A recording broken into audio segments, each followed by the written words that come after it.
주님께서 여러분과 함께 요한이 전한 거룩한 복음입니다. 그때 주님께서 제자들에게 말씀하셨다. 너희 마음이 산란해지는 일이 없도록 하여라. 하느님을 믿고 또 나를 믿어라. 내 아버지의 집에는 거처할 곳이 많다. 그렇지 않으면 내가 너희를 위하여 자리를 마련하러 간다고 말하였겠느냐. 내가 가서 너희를 위하여 자리를 마련하면 다시 와서 너희를 데려다가 내가 있는 곳에 너희도 같이 있게 하겠다. 너희는 내가 어디로 가는지 그 길을 알고 있다. 그러자 토마스가 예수님께 말하였다. 주님, 저희는 주님께서 어디로 가시는지 알지도 못하는데 어떻게 그 길을 알 수 있겠습니까? 예수님께서 그에게 말씀하셨다. 나는 길이요 진리요 생명이다. 나를 통하지 않고서는 아무도 아버지께 갈 수 없다. 너희가 나를 알게 되었으니 내 아버지도 알게 될 것이다. 이제부터 너희는 그분을 아는 것이고 또 그분을 이미 뵌 것이다. 빌립보가 예수님께 주님, 저희가 아버지를 뵙게 해주십시오. 저희에게는 그것으로 충분하겠습니다. 하자 예수님께서 그에게 말씀하셨다. 빌립보야, 내가 이토록 오랫동안 너희와 함께 지냈는데도 너는 나를 모른다는 말이냐? 나를 본 사람은 곧 아버지를 뵌 것이다. 그런데 너는 어찌하여 저희가 아버지를 뵙게 해주십시오 하느냐? 내가 아버지 안에 있고 아버지께서 내 안에 계시다는 것을 너는 믿지 않느냐? 내가 너희에게 하는 말은 나 스스로 하는 말이 아니다. 내 안에 머무르시는 아버지께서 당신의 일을 하시는 것이다. 내가 아버지 안에 있고 아버지께서 내 안에 계시다고 한 말을 믿어라. 믿지 못하겠거든 이 일들을 보아서라도 믿어라. 내가 진실로 진실로 너희에게 말한다. 나를 믿는 사람은 내가 하는 일을 할 뿐만 아니라 그보다 더 큰 일도 하게 될 것이다. 내가 아버지께 가기 때문이다.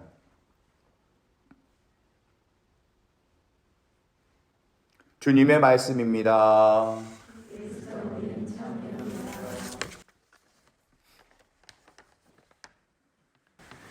그때는 내일부터 중간고사가 시작됩니다.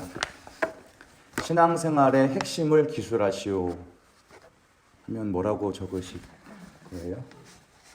신앙생활의 핵심. 예수님을 믿는 것. 네, 약간 그보다는 예수님을 따르는 것이 더 정확한 표현 같습니다. 이제 예수님을 믿는다는 것은 어떤 지적인 동의, 인정만을 말하는 것 같은 느낌을 받습니다. 예수님을 따르는 것, 그게 결국에는 그래서 예수님을 닮아가는 것. 예수님이 교수님이시라면 아마 거기에 점수를 더 많이 주실 것 같습니다. 고린토 1서 9장 26절에는 사도 바오로가 이런 말을 합니다. 나는 목표가 없는 것처럼 달리지 않습니다. 허공을 치는 것처럼 권투를 하지 않습니다. 열심보다 중요한 건 방향이라는 말입니다. 신앙생활을 하면서도 중요한 건 무조건 열심을 내는 것이 아니라고 하는 겁니다. 우리들이 신앙생활을 해야 되는 목표가 무엇인가? 그것을 정확히 이해해야 우리의 열심이 가치가 있다는 겁니다. 우리 신앙생활과 수도생활의 목표는 그리스도를 닮아가는 것. 이 목표가 분명할 때 비로소 우리가 게을러지지 않고 항상 걸어갈 수 있는 힘이 생기게 됩니다.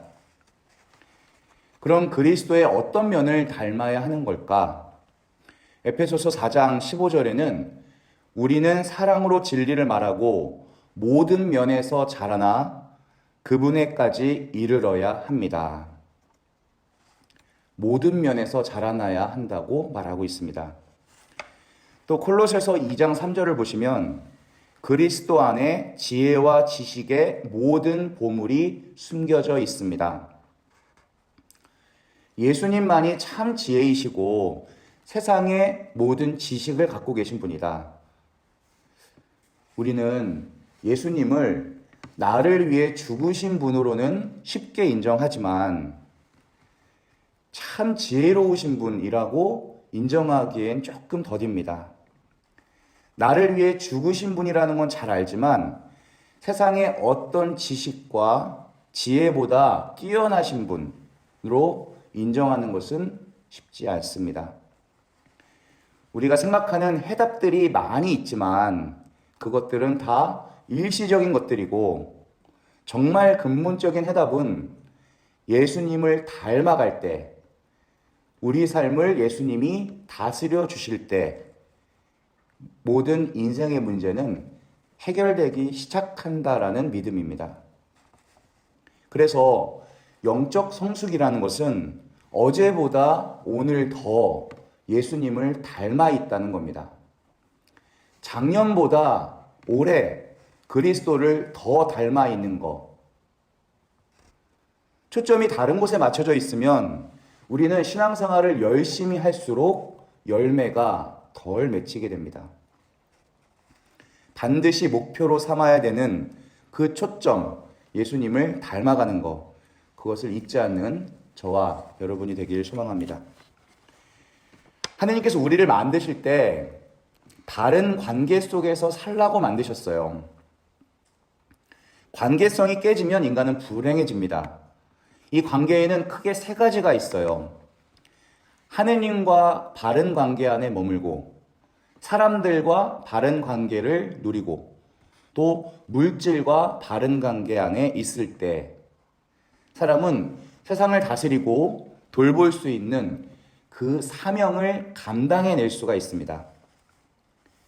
인간은 바른 관계 안에 있어야만 인생의 가치를 누릴 수 있어요.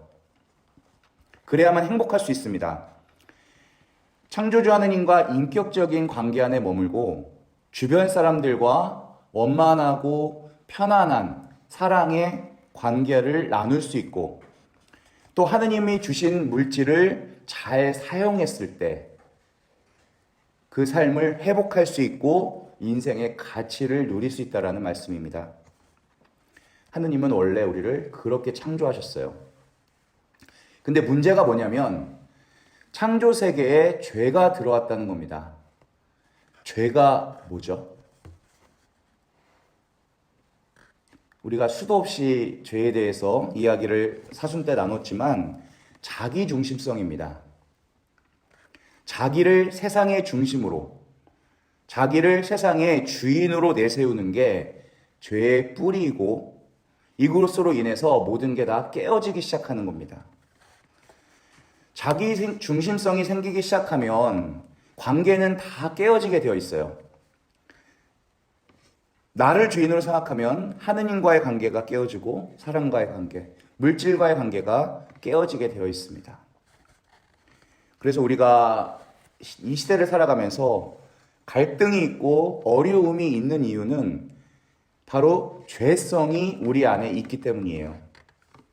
친밀함을 갈망하면서도 여전히 친밀함을 누리지 못하는 이유, 갈등이 존재해가는 이유가 뭐냐면 죄의 본성 안에 우리가 있기 때문에, 자기중심성 때문에 온전히 하느님이 의도하신 바를 누리지 못하는 겁니다.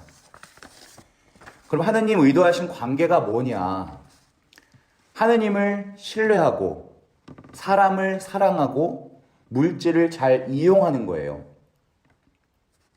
근데 죄가 만들어 놓은 관계가 뭐냐면 하느님을 무시하고 사람을 이용하고 물질을 사랑하는 것.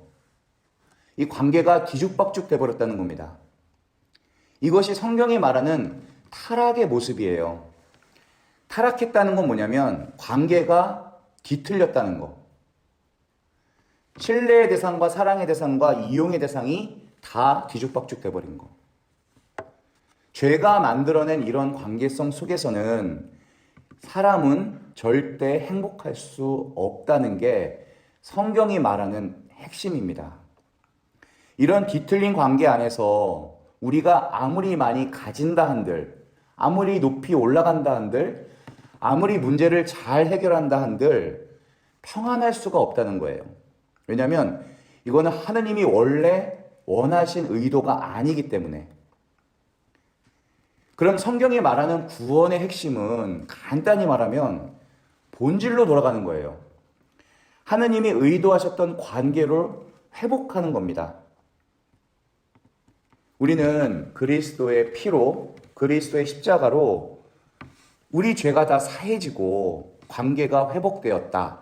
그렇게 믿습니다. 이거는 구원의 종착역, 구원의 결과가 아니라 구원의 시작을 말하고 있는 거예요. 이제 시작되는 겁니다. 우리가 하느님과 이 의도하신 새로운 관계를 맺어갈 수 있는 새로운 시작이 십자가를 통해 주어졌다는 뜻이에요. 그래서 중요한 게 뭐냐면 그 이후부터 계속 우리는 바른 관계를 세워가야 됩니다. 그리스도 안에서 하느님과 바른 관계, 사람과 바른 관계, 물질과 바른 관계. 그리고 이 관계 회복을 경험하는 것이 신앙생활이라는 겁니다. 일주일 동안 살면서 우리는 어떤 관계를 가졌는지 이런 주일미사를 통해서 점검해야 되는 거예요. 하느님은 믿음의 대상인가? 하느님은 나에게 어떤 대상인가? 사람은 어떤 대상인가? 사람이 이용의 대상이 되지 않았는가? 사람이 무관심의 대상이 되지 않았는가? 정말 사랑의 대상이었는가? 물질은 나의 주인이 되지 않았는가? 우상이 되지 않았는가? 믿음의 대상이 되지 않았는가? 이걸 생각하면서 다시 관계를 정립하는 것. 그것이 우리가 매번 기도할 때마다 하느님 앞에 나갈 때마다 다시 점검해야 된다는 겁니다. 성경은 이 문제를 잘 그리고 있어요. 하느님께서 인간을 찾아오셨습니다. 이게 복음이거든요. 인간은 하느님을 찾지 않지만 하느님께서 찾아오셔서 관계를 회복하기를 먼저 바라시는 거예요. 성경은 이 장면을 어떻게 그리고 있냐면 탈출기 19장 5절 이제 너희가 내 말을 듣고 내 계약을 지키면 너희는 모든 민족들 가운데에서 나의 소유가 될 것이다. 그러면 너는 나에게 사제들의 나라가 되고 거룩한 민족이 될 것이다. 이것을 이제 후손들에게 알려줘야 된대요.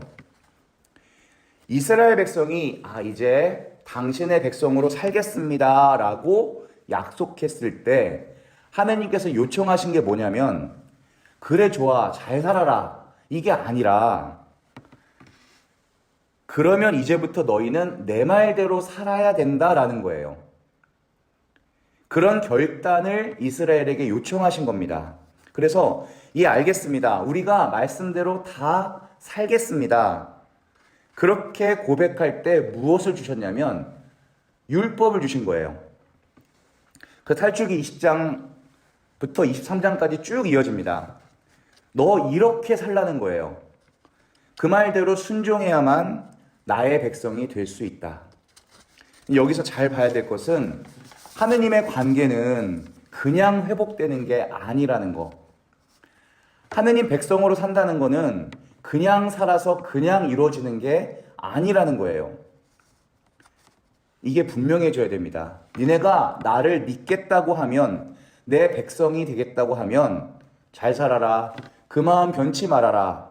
그런 것이 아니라 반드시 나의 말을 순종해야 된다. 야, 너는 하느님 말씀대로 살아야 될 거 아니야. 항상 책망을 받아온 게 이스라엘입니다. 이렇게 하느님이 그들에게 요구하셨던 삶의 방식, 바른 관계, 이것을 성경이 일컫는 용어가 있어요. 그게 바로 길이라는 겁니다. 길. 그래서 예언자들이 항상 말했던 것은 악한 길에서 떠나라. 이게 삶의 방식이거든요. 악한 삶의 방식에서 떠나라는 거. 그리고 주님의 길로 나와라. 구약의 내용이 보여주는 게 그겁니다. 하느님 앞에서 살겠다고 서약은 했지만 그들은 실패했다.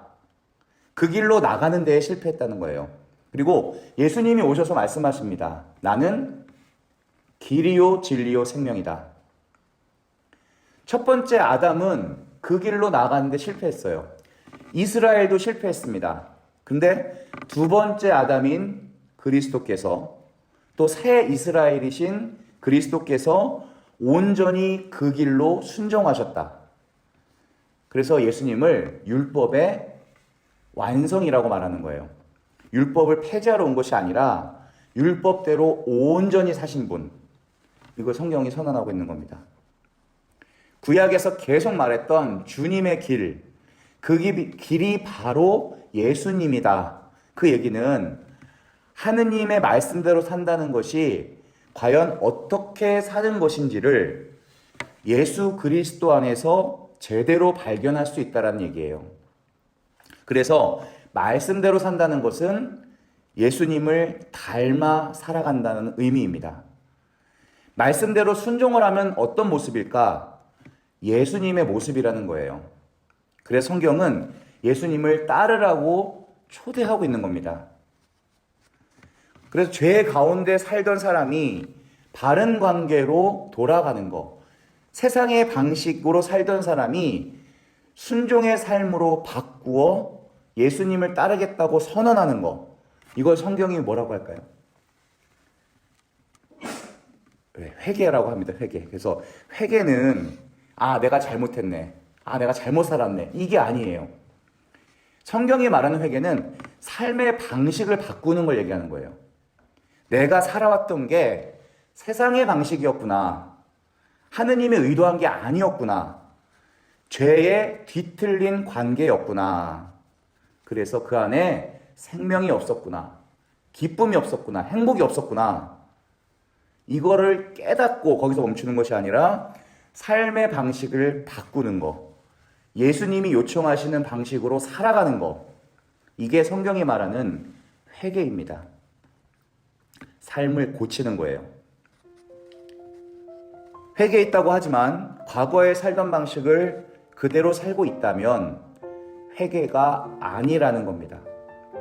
삶의 방식이 바뀌는 거. 내가 과거에는 소유 속에서 살았지만 하느님 말씀 속에 산다면 나누고 베풀 수밖에 없다.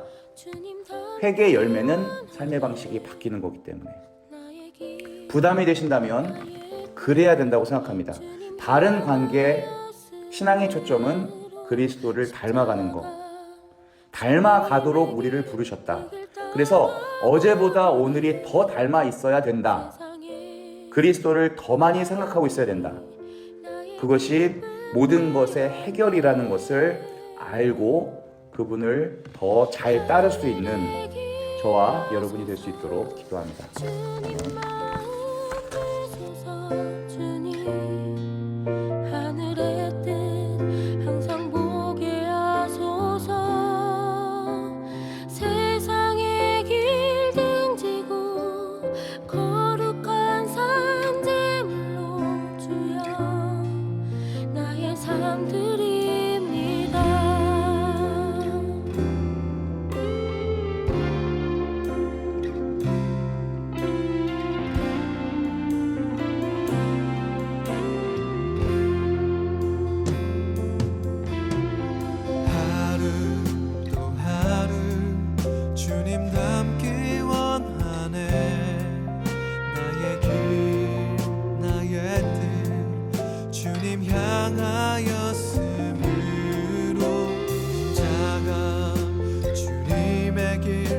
길 따라가